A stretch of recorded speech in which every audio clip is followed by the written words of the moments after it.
Le nez. Un conte de Ryunosuke Akutagawa. Lecture par Christophe Tabar. Le nez du grand aumônier Zenshi à Ikenu, tout le monde le connaissait.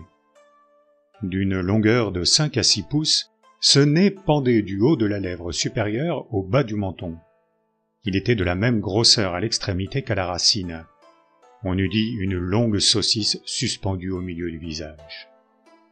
Le moine, qui avait 50 ans passés, n'avait jamais cessé de souffrir en secret à cause de son nez, du temps même qu'il avait été simple officiant, jusqu'au jour où il fut promu au rang de grand aumônier de la cour impériale. Extérieurement, bien sûr, il affectait toujours un air placide, feignant de ne pas s'en soucier. Ce n'était pas seulement qu'il crut indigne de sa vocation religieuse de se préoccuper de son nez, lui qui aurait dû s'oublier dans la contemplation du paradis futur. Mais aussi, et surtout, qu'il n'aimait pas qu'on sût que son nez le préoccupait. Il craignait par-dessus tout qu'on mît le mot « nez » dans la conversation quotidienne. Pour 2 raisons, il ne pouvait supporter son nez. La première était d'ordre pratique. La longueur excessive de ce nez était gênante, à tel point qu'il ne pouvait se tirer d'affaire tout seul pour ses repas. S'il mangeait sans aide, l'extrémité de son nez plongeait dans son bol de riz. Notre moine donc procédait ainsi. Un disciple, assis jambes repliées de l'autre côté du plateau à pied, soutenait, pendant tout le temps du repas, le nez de son maître avec une planchette de 2 zones de long et d'1 pouce de large. Mais cette façon de manger n'était agréable ni pour le disciple, qui soutenait le nez, ni pour le maître, dont le nez était soutenu. Une histoire se répandit en ce temps-là jusqu'à Kyoto, selon laquelle un enfant encore novice, qui remplaçait un jour le disciple, les mains secouées par un éternuement inopiné, laissa tomber le nez dans le gruau de riz. Mais tout cela ne constituait pas la principale raison du chagrin que le grand aumônier éprouvait à cause de son nez. La vérité était qu'il souffrait dans son amour-propre d'être affligé d'un tel appendice. Les gens du quartier d'Ikeno disaient, à propos du moine Zenshi, possesseur de ce nez, qu'il était heureux de ne pas être laïque. Il ne croyait pas qu'aucune femme désirât l'épouser à cause de son nez par trop avantageux. Certains insinuaient même que ce nez l'avait forcé à quitter le monde. Mais le moine, pour sa part, n'estimait point que son état de religieux pût atténuer son dépit. Son amour-propre était trop délicat pour attribuer son état à l'échec d'un mariage éventuel, qui n'était qu'une conséquence. Il décida donc de guérir, de n'importe quelle manière, active ou passive, son amour-propre blessé. D'abord, le moine chercha un moyen pour faire paraître son nez plus court qu'il n'était réellement. Il s'y efforçait assidûment. Il examinait son visage sous divers angles dans une glace quand il était seul. De temps à autre, non content de modifier la position de son visage, il appuyait sa joue sur sa main, appliquait ses doigts à l'extrémité du menton et se penchait de nouveau patiemment sur la glace. Pas une seule fois il n'éprouva la satisfaction de voir son nez raccourci autant qu'il le désirait. Parfois même, plus il faisait d'efforts, plus il avait l'impression que son nez s'était allongé. Dans ces cas-là, la glace rangée, avec de longs soupirs résignés, il se réinstallait à contre-cœur devant son lutrin et reprenait la lecture du Sutra de Kannon. Plus encore, Zenshi vivait dans la perpétuelle préoccupation du nez des autres. Le temple d'Ikeno organisait souvent des conférences au profit du trésor du chapitre. Dans l'enceinte du temple, où se serraient les cellules monastiques, les moines chauffaient l'eau des bains tous les jours. Aussi laïcs et religieux y affluaient. L'aumônier observait avec patience leur visage. C'est qu'il espérait trouver un être humain, au moins dont le nez fût aussi long que le sien, ce qui l'aurait soulagé. Ni la robe de soie bleu foncé, ni celle de chanvre toute blanche ne frappaient ses regards. Quant aux vêtements auxquels il était habitué, comme les chapeaux orangés ou les chasubles gris foncé, ils n'existaient même pas pour lui. C'était vers le nez, et non pas vers l'homme, que son regard était attiré. Il voyait bien des nez fièrement crochus, mais il n'en trouvait pas un seul qui fût comme le sien. Au fur et à mesure que se succédaient ces déceptions, Son humeur devenait de plus en plus maussade. Ses nerfs étaient si irrités que, malgré son âge, quand il bavardait avec l'un ou l'autre, il rougissait en tâtant instinctivement le bout de ce maudit nez qui pendait. En désespoir de cause, il se mit à compulser les livres sacrés, bouddhiques ou non, voulant y découvrir, pour avoir ne serait-ce qu'un peu de soulagement, un personnage qui eût un nez semblable au sien. Mais aucun texte ne faisait allusion à une longueur inhabituelle du nez de Mokuren ou de Shariotsu. Ryuju et Memyo étaient eux aussi des bosatsu, dont le nez, comme il se doit, était de taille normale. Ayant lu une chronique de la Chine antique, que Ryogen Toku du pays de Shuhan avait des oreilles d'une mesure extraordinaire, l'aumônier soupira, disant « Combien aurais-je été réconforté s'il s'était agi de son nez ?»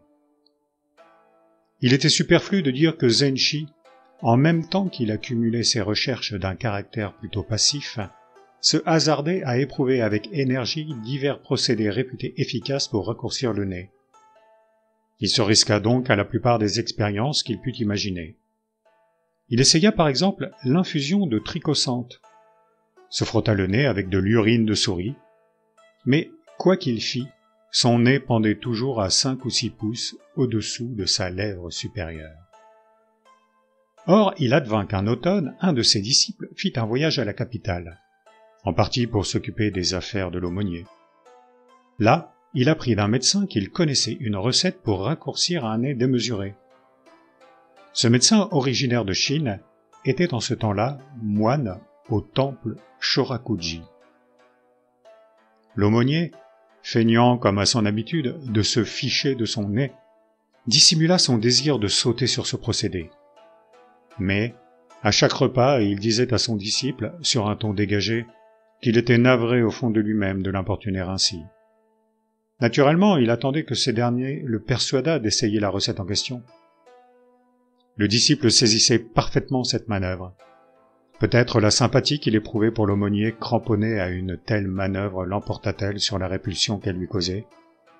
Il commença donc à encourager vivement l'aumônier à utiliser ce procédé. Zenshi, de son côté, comme il fallait s'y attendre, se laissa aisément persuader par ses recommandations pressantes. La recette était d'ailleurs très simple. Elle consistait à faire bouillir le nez dans de l'eau chaude et à le faire piétiner. Dans les bains du temple, l'eau était toujours à chauffer sur le feu. Le disciple rapporta sur le champ, dans un seau, de l'eau chaude si brûlante qu'on pouvait à peine y tremper le doigt. Aussi, en plongeant son nez, Zenshi risquait-il d'avoir la face brûlée par la vapeur. On mit donc sur le seau un couvercle de bois, au milieu duquel était percé un trou pour le passage du nez. Le nez de l'aumônier était d'ailleurs tout à fait insensible à la chaleur. Au bout d'un certain temps, le disciple demanda « Il doit être bien bouilli maintenant ?» Zenshi eut un rire forcé. En entendant ces paroles, qui eût pu se douter qu'il s'agissait du nez d'un homme, pensa-t-il. Le nez plongé dans l'eau chaude lui donnait un prurite semblable à celui que cause une piqûre de puce. Lorsque le moine eut retiré du trou son nez fumant, le disciple se mit à le piétiner de toutes ses forces. Zenshi, étendu sur le côté, le nez posé à plat sur le plancher, regardait les pieds de son disciple le marteler.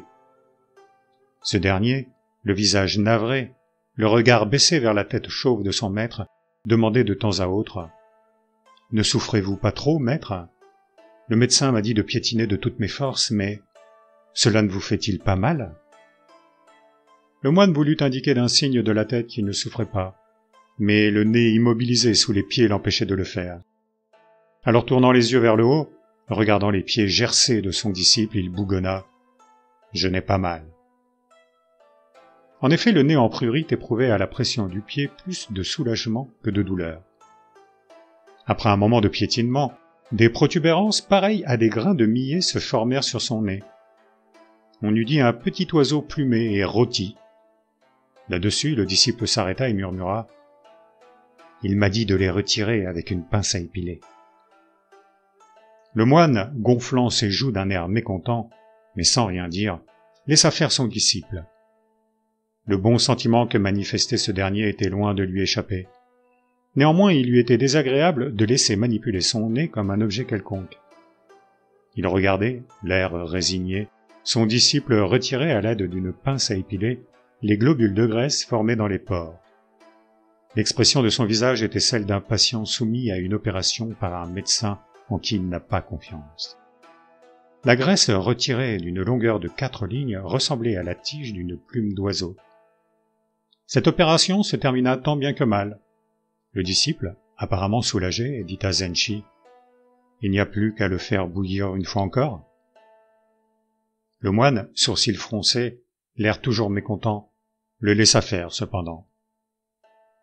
Après la seconde ébullition, son nez lui parut en effet moins long qu'auparavant. Il ne présentait ainsi que peu de différence avec un nez busqué ordinaire. Tâtant son nez raccourci, l'aumônier, hésitant et timide, se regarda dans le miroir que le disciple lui tendait. Ce nez qui pendait auparavant jusqu'au bas du menton s'était ratatiné à tel point qu'on ne pouvait croire qu'il eût été jamais long. Il reculait lamentablement sur la lèvre supérieure. Les plaques rouges qu'on y voyait encore par-ci par-là étaient sans aucun doute les vestiges du piétinement. Dorénavant, personne ne se moquerait plus de lui. Le regard du moine qui se reflétait dans le miroir lui renvoya un coup d'œil de satisfaction. Cependant, tout le reste de la journée, il se demanda avec inquiétude si son nez n'allait pas de nouveau s'allonger. Dès qu'il avait une minute pendant la récitation du sutra ou au moment du repas, il se tâtait prudemment le bout du nez. Le nez était bien là, sagement, sur la lèvre, et ne paraissait pas vouloir s'étirer plus bas. Zenshi dormit donc et s'éveilla de bonne heure le lendemain matin. Son premier geste fut de se tâter le nez. Il restait raccourci. Alors l'aumônier éprouva un soulagement qu'il n'avait pas connu depuis des années, et seulement comparable au sentiment de satisfaction qu'il avait à l'achèvement d'une copie du Sutra du Lotus. Cependant, 2 ou 3 jours plus tard, un fait inattendu vint le surprendre. Un officier qui, à ce moment-là, était en visite d'affaires au temple d'Ikeno, l'air plus amusé que jamais, sans même engager la conversation, regarda fixement le nez du moine. Puis l'aumônier croisa, devant la salle de conférence, le novice qui avait laissé tomber son nez dans le gruau de riz. Le garçon, baissant la tête, contint d'abord son rire, puis, n'en pouvant plus, se mit à pouffer tout d'un coup. Plus d'une fois aussi, Zenshi remarqua que les moines qui l'instruisaient restaient discrets lorsqu'il leur faisait face, mais riaient sous cape dès qu'il détournait la tête. Au début, l'aumônier attribua ces faits au changement de sa physionomie, mais cette explication ne lui paraissait pas convaincante. C'était pourtant bien là la cause des rires du novice et des moines de service. Toutefois, maintenant que le nez n'était plus aussi long qu'auparavant, le même rire prenait un ton différent, difficile à définir. Vous auriez cru qu'un long nez auquel on est habitué est moins ridicule qu'un nez court auquel on ne l'est pas. Soit. Il reste cependant quelque chose qu'il ne parvenait pas à analyser. On ne s'esclaffait pas comme ça auparavant, grommelait-il quelquefois, s'arrêtant de réciter le texte sacré, sa tête chauve inclinée. Le pauvre moine alors tournait toujours ses yeux distraits vers l'image de Fujian, suspendue à son côté, et évoquant les jours encore tout proches où son nez était long. Il plongeait dans une noire mélancolie, pareil à celui qui est déchu jusqu'à un degré lamentable, et qui se rappelle avec nostalgie les heures fastes d'antan. Malheureusement, l'intelligence de l'aumônier n'était pas suffisante pour trancher cette question. Le cœur humain est partagé par 2 sentiments contradictoires. Nous éprouvons, certes, de la compassion pour le malheur d'autrui, mais si notre prochain s'en tire tant bien que mal, nous ne pouvons nous empêcher d'éprouver quelque mécontentement. Nous pouvons même aller, parfois, jusqu'au désir de le voir retomber dans le même malheur. Et insensiblement, un sentiment d'hostilité, bien faible il est vrai, en vient à germer dans notre cœur. C'est parce que l'aumônier s'était aperçu, sans pouvoir lui donner un nom, de cet égoïsme dans l'attitude des moines et des laïcs d'Ikeno, qu'il était en proie à une irritation sans nom. C'est ainsi que le moine devenait de jour en jour plus maussade. À la moindre répartie, il réprimandait quiconque avec méchanceté. À la fin, le disciple lui-même, qui avait soigné le nez de Zenshi, en vint à se plaindre de lui en cachette. « L'aumônier sera puni pour faute de méchanceté, dit-il. Mais c'est surtout une mauvaise plaisanterie que lui joua le novice qui acheva d'exaspérer le moine. Un jour, entendant subitement un chien hurler, le moine se hasarda au dehors et aperçut le novice qui, brandissant un morceau de bois de 2 aunes de long, poursuivait un maigre caniche. L'enfant ne se contentait pas de le poursuivre, mais encore il criait « Prends garde au nez, hé, prends garde au nez !» Le moine arracha des mains de l'enfant le morceau de bois et lui en frappa violemment le visage. Ce morceau de bois, c'était précisément la planchette qui avait servi à lui soutenir le nez. Le moine en vint à se reprocher d'avoir raccourci son nez à la légère. Un soir, à la tombée de la nuit, le vent se leva brusquement. Le tintement des clochettes de la pagode vint troubler son sommeil. La température s'étant beaucoup rafraîchie, le vieux moine ne parvenait pas à s'endormir et se retournait sur son lit. C'est alors qu'il éprouva un prurite inhabituel sur son nez. Il tâta. Le nez était un peu enflé, comme s'il avait été frappé d'hydropisie, et même une fièvre localisée paraissait se manifester. Cette opération trop violente a pu causer une infection, murmura le moine, en tenant le nez de ses mains respectueuses, dans l'attitude de l'offrande des fleurs et de l'encens sur l'autel du Bouddha. Il s'éveilla de bonne heure, comme tous les matins. En une nuit, la chute des fleurs de ginkgo et de châtaignier avait tapissé d'or clair le jardin du temple. Le givre semblait posé sur le toit de la pagode, dont les 9 anneaux étincelaient dans les rayons encore faibles du soleil matinal. Debout, sous la véranda dont le store était relevé, l'aumônier Zenshi respira profondément. C'est à cet instant qu'une sensation presque oubliée lui revint. À la hâte, il porta la main à son nez. Il le tâta. Ce n'était plus le nez court de la veille.